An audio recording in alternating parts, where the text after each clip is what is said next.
And I mentioned earlier, it integrates with many things, you know, inner child approaches. I love inner child. And you could say that the inner child is an ego state, whether you're looking at it from inner child, from transactional analysis with the parent, adult, child ego states, whatever, it could be described as an ego state.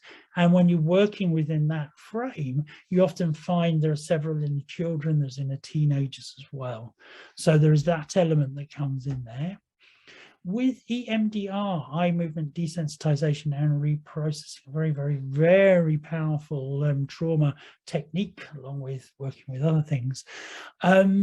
What we found and what the research is showing, and research is bringing the two of them together, is that this thing called the node in EMDR, the target, the element that you're focusing on with regards to processing their trauma using the eye movements or whatever stimuli you're using, that node, they've now started thinking is potentially an ego state.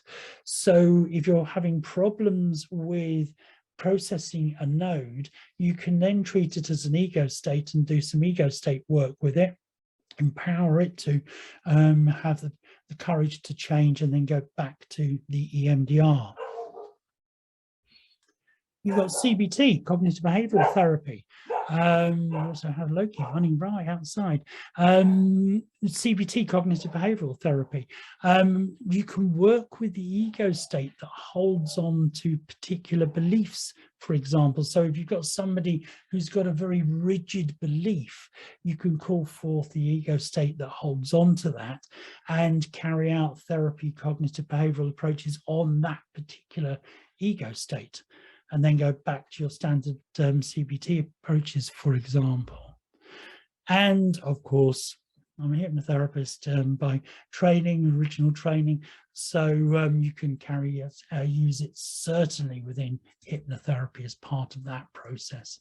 And there are many different ones that you can use as well.